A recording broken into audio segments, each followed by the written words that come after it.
In 1506, during Korea's tumultuous Joseon dynasty, King Yonsun was overthrown by rival factions, paving the way for Yeongjong to ascend the throne.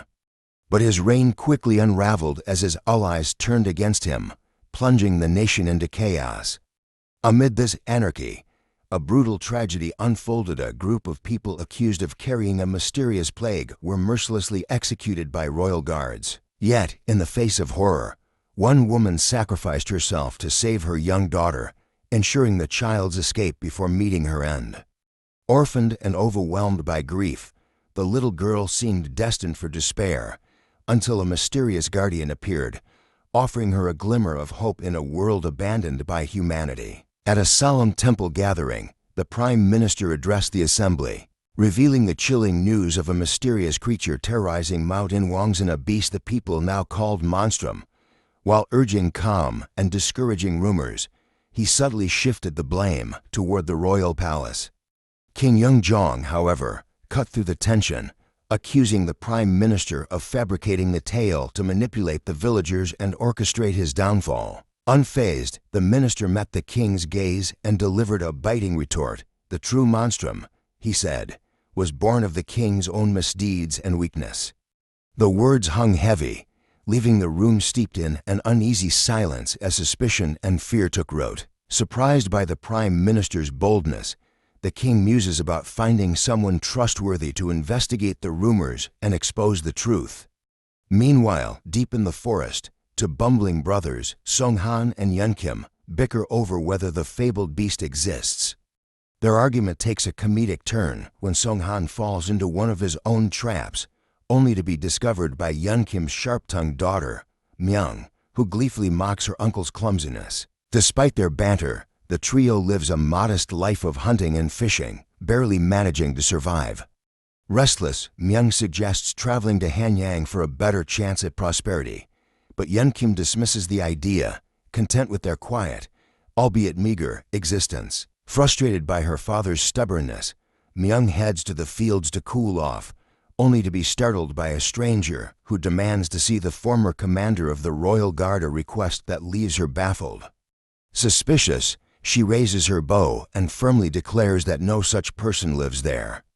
Just then, Songhan arrives, startling her, and in the confusion, she accidentally fires an arrow at the stranger. To her amazement, he effortlessly dodges it with graceful ease. Turning back, Myung finds herself face to face with a strikingly handsome young man, and her heart skips a beat. Introducing himself as Officer Her, the stranger greets Yeonkim and casually reveals a startling truth.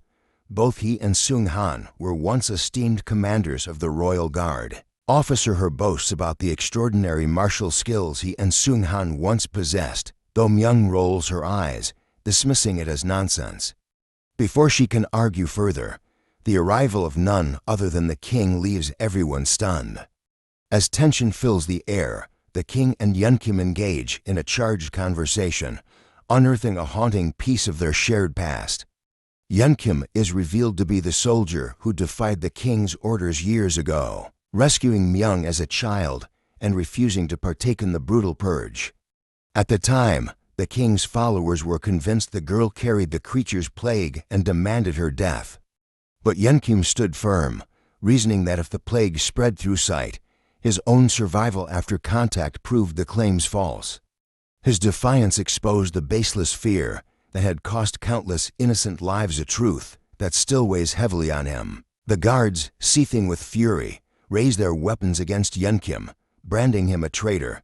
But just as the attack is about to commence, the king intervenes. Songhan steps forward, pleading on his brother's behalf and insisting that Yeonkim's intentions are not malicious. Though disappointed and visibly pained, the king chooses mercy, sparing their lives but banishing them from the kingdom forever. With a heavy heart, Yeonkim relinquishes his sword, leaving with his brother and the young girl he had vowed to protect.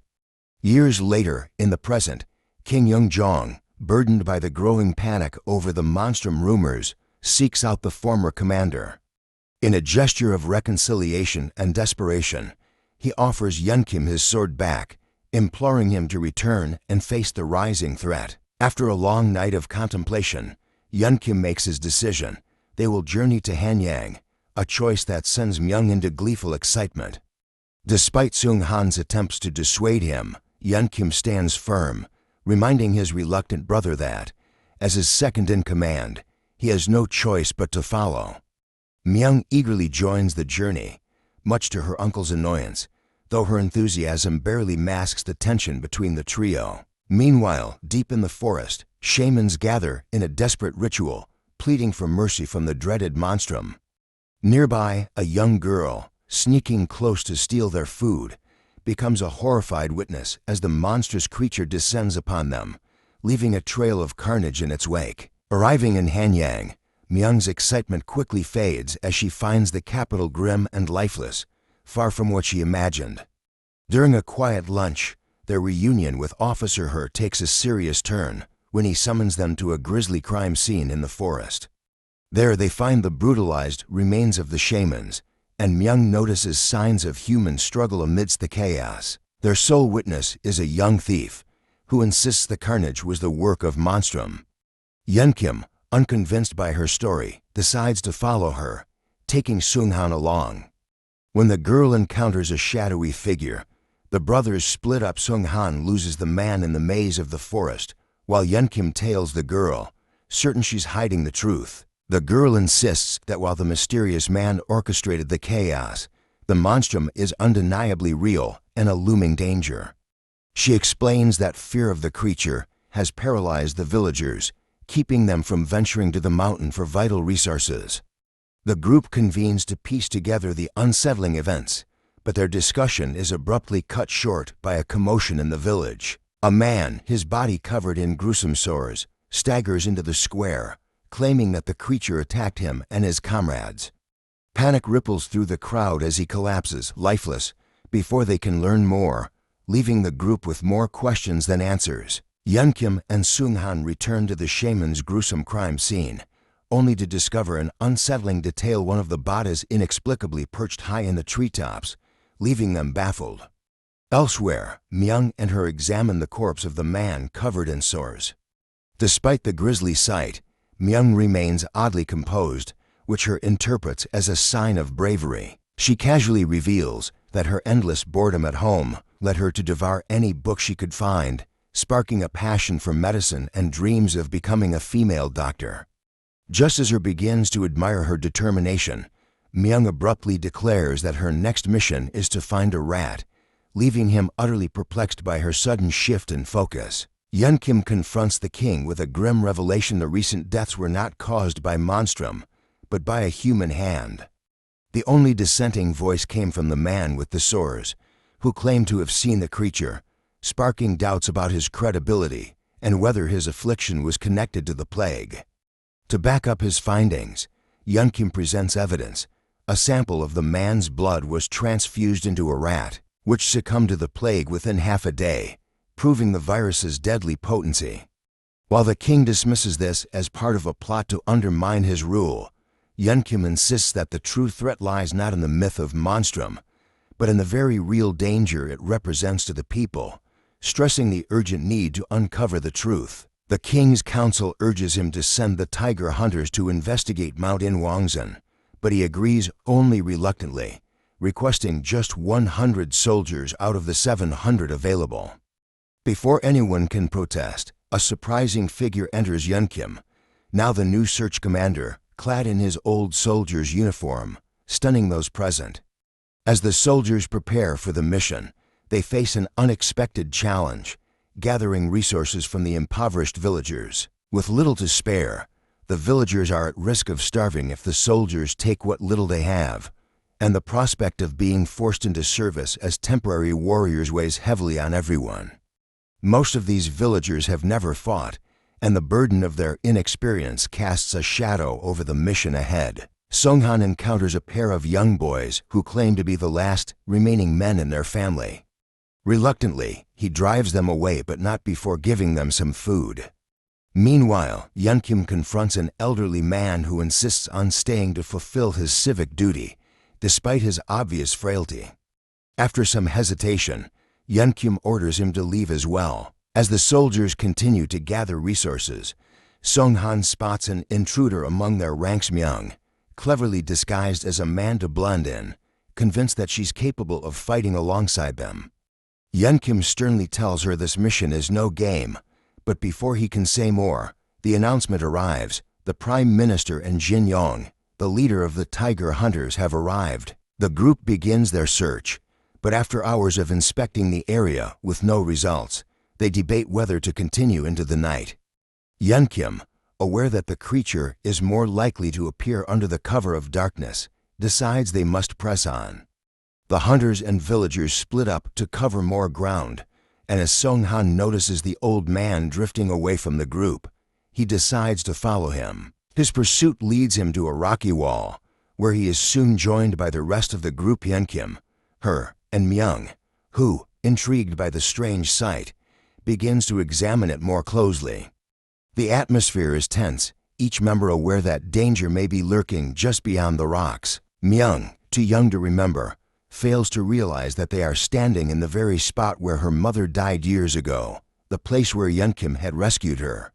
She simply asks her father if they've been there before, but he remains silent, offering no reply. Meanwhile, her discovers a large animal footprint that leads them to a cliff, directly in front of the rock wall. Elsewhere, the villagers are marching alongside the Tiger Hunters when, without warning, the hunters betray them, attacking and capturing the villagers.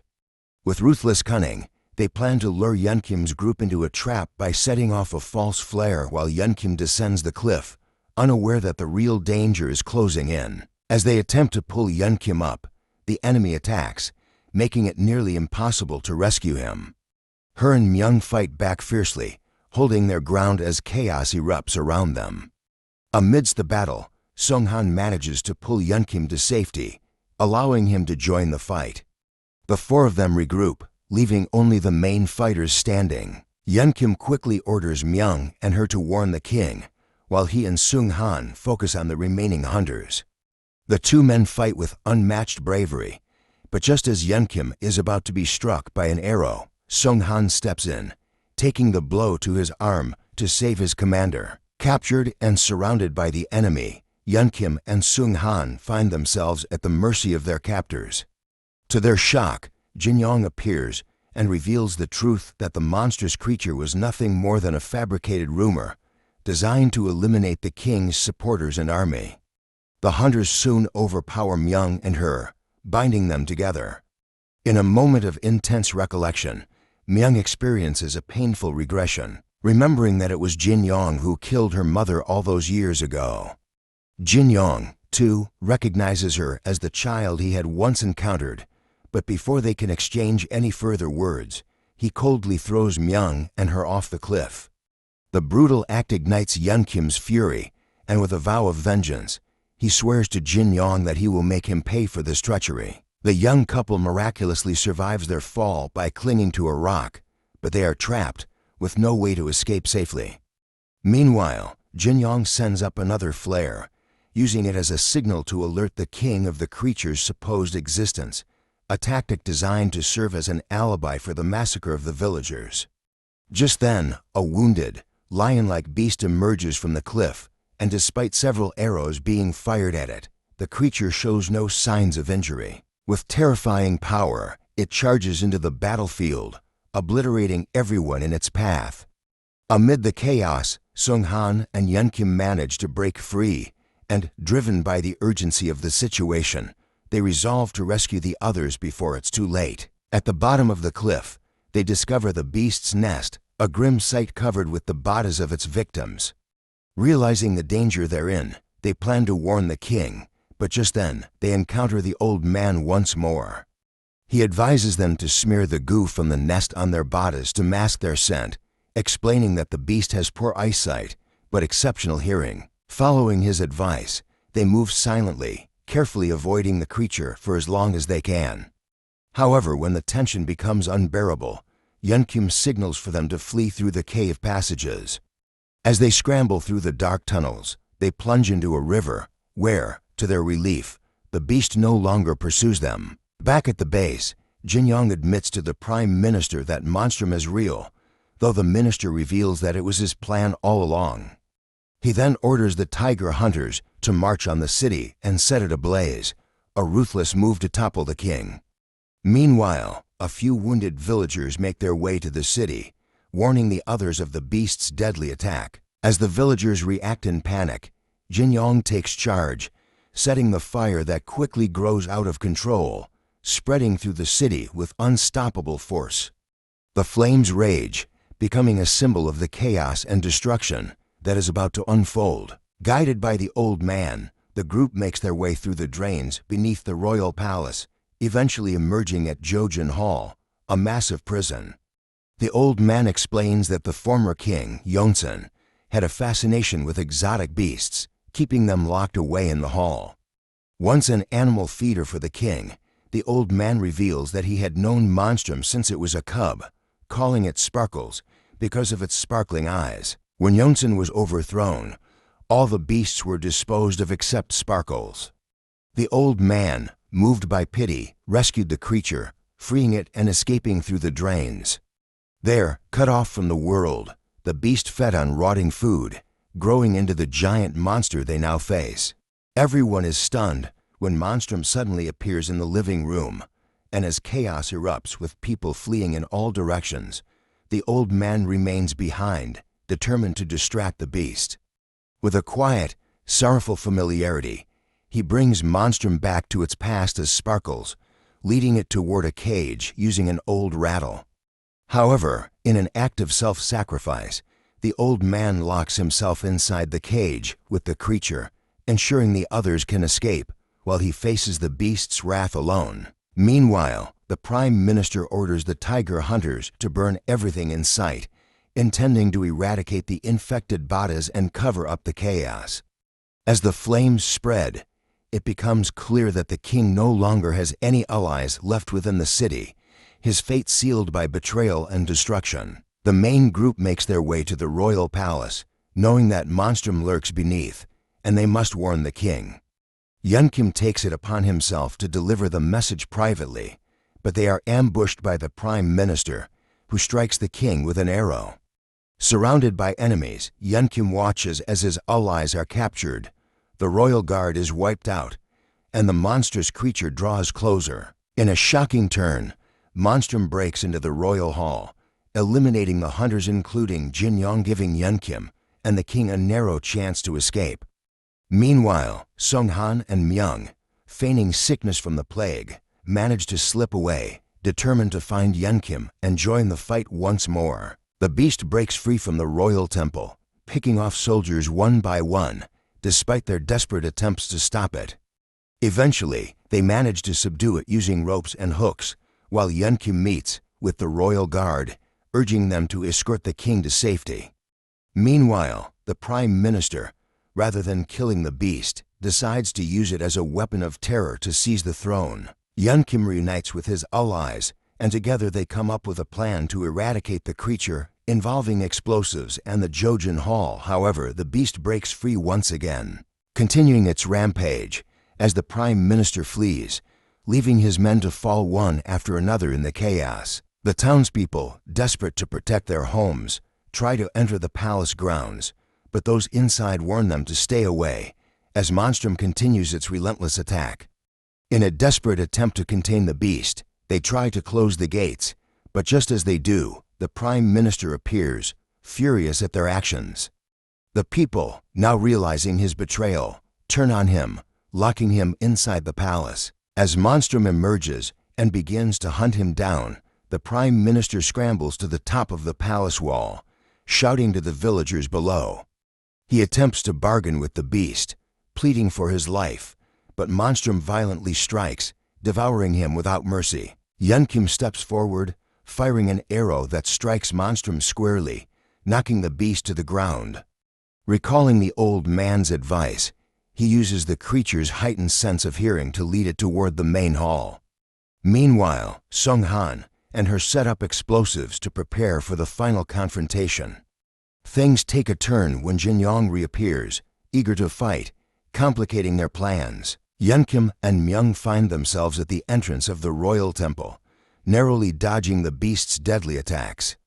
With little time left, Yun Kim urges Myung to seek refuge inside while he draws the beast's attention, hoping to lure it into the trap they've set. Sung Han and her are struggling in their fight, and just as Jin Yong prepares to finish off Sung Han, her intervenes, taking a sword cut but tackling Jin Yong in the process.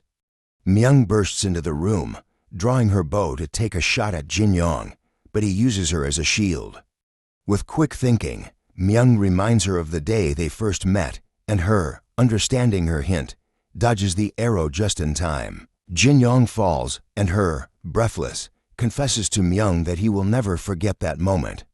Myung then shouts to her father that everything is set for the explosion, prompting her to rush one final time, leaping toward the Jojin Hall while gripping a rope, causing the beast to fall into their trap. Han Sung lights the fire, and everyone begins to flee, but just as they're about to escape, the beast manages to extinguish the fuse's flame. In a desperate move, Yun Kim pushes Sung Han out of the room and locks himself inside, saying his final goodbye and ordering his brother to take care of his daughter. As the beast strikes him during their fight, Yun Kim reaches the explosives, knowing it will be his end. Meanwhile, Myung notices her father's absence and begs to return for him, but before she can act, the explosion erupts. The rain quickly douses the flames, and from the debris, the beast finally closes its eyes for the last time. Everyone mourns the loss of Yun Kim, and the villagers, now joined by the king, begin to re-enter the village, witnessing the soldiers' noble sacrifice. Yet, Myung refuses to give up, continuing her search through the rubble until she finds her wounded father. With help, they free him from the concrete prison, and together, they celebrate the end of the beast's terror. In the epilogue, it's revealed that the king relocated his residence to another palace, not returning to the old one until 3 years later. Time passes, and Myung and her, now a couple, reflect on how they are separated from the memories of the fallen soldiers, Yun Kim and Sung Han. As Myung asks Yun Kim how he managed to survive the temple explosion, a flashback reveals the secret. Just before the blast, Yun Kim was saved by a pulley system, which lifted him high into the air, sparing him from the deadly explosion that consumed everything below.